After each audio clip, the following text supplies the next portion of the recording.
ഇപ്പോൾ Chathannoor MLA. GS Jayalal കൂടി ചേരുകയാണ്. എം.എൽ.എ. വലിയൊരു അപകടം തലനാരിഴയ്ക്ക് ഒഴിവായതിന്റെ ആശ്വാസമുണ്ട് എങ്കിൽ പോലും ദേശീയപാത നിർമ്മാണത്തിലെ അപാകതയുടെ വലിപ്പം അത് എത്രമാത്രമാണെന്ന് വെളിവാക്കുന്ന സംഭവം കൂടിയായി ഇത് മാറുന്നുണ്ടല്ലേ?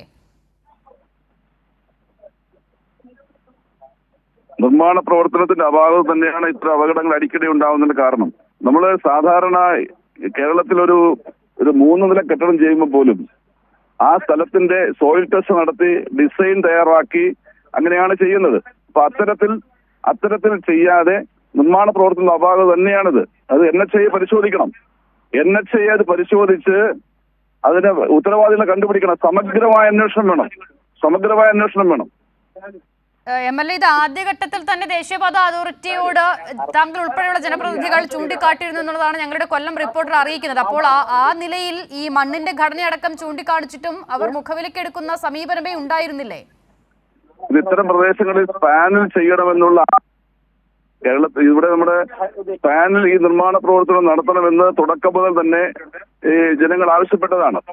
NHA അത് അംഗീകരിച്ചില്ല. മാത്രമല്ല, ഇത് സോയിൽ ടെസ്റ്റ് നടത്തി ആ സ്ഥലത്തിന്റെ പ്രത്യേകത മനസ്സിലാക്കാതെ നിർമ്മാണ പ്രവർത്തനം നടത്തിയതിന്റെ അപാകതയാണെന്നാണ് ഞങ്ങൾ മനസ്സിലാക്കുന്നത്. സമഗ്രമായ അന്വേഷണം വേണം അത്. തീർച്ചയായും. എന്തായാലും നിലവിലെ സാഹചര്യം എന്താണ് അവിടെ നിന്നും മനസ്സിലാകുന്ന വിവരങ്ങൾ? അവിടുത്തെ മനുഷ്യജീവൻ അപകടമില്ലാതെ ഈ പറയുന്ന രക്ഷപ്പെട്ടു എങ്കിലും ഗതാഗതം നിർത്തിവച്ചിരിക്കുകയാണ്. തിരുവനന്തപുരം ഭാഗത്തേക്കുള്ള ഗതാഗതം നിർത്തിവച്ചിരിക്കുകയാണ്. മറുഭാഗത്ത് അപകടസ്ഥിതി ഉണ്ടോ ഇല്ലയോ എന്ന് പരിശോധിക്കേണ്ടിയിരിക്കുകയാണ്. ശരി, എം.എൽ.എ. ഇപ്പോൾ ദേശീയപാത അതോറിറ്റിയുടെ വീഴ്ച വളരെ പ്രകടമായി മനസ്സിലാകുമ്പോഴും ഇതിപ്പോൾ ആദ്യത്തെ സംഭവമല്ല. ദേശീയപാത നിർമ്മാണവുമായി ബന്ധപ്പെട്ട് കേരളത്തിൽ ഉണ്ടാകുന്ന അപകടം ഇതിനു മുൻപുണ്ടായ ഒരു സംഭവങ്ങളിലും ദേശീയപാത അതോറിറ്റി ഒരു നിലയിലുമുള്ള ഇടപെടൽ നടത്തുകയോ പ്രതികരണങ്ങൾ നടത്തുകയോ ചെയ്യാത്ത സാഹചര്യം കൂടി നമ്മുടെ മുന്നിലുണ്ട്.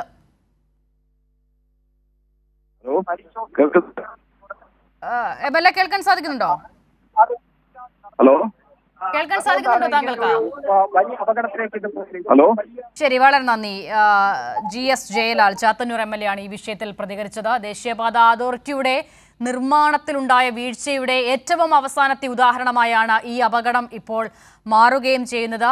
വാഹനങ്ങൾ കടന്നു പോകുന്നുണ്ടായിരുന്നു അപ്രോച്ച് റോഡിലൂടെ. ആ വാഹനങ്ങൾ പോലും ഈ അപകടത്തിന്റെ വ്യാപ്തിയിൽ പൂർണ്ണമായും ഇടിഞ്ഞു താഴുന്ന നിലയാണ് ഉണ്ടായിട്ടുള്ളത്. ഇത് ഇവിടെ നിന്ന് മാറ്റാൻ ഇതുവരെ സാധിച്ചിട്ടില്ല എന്നുള്ളത് കൂടിയുണ്ട്.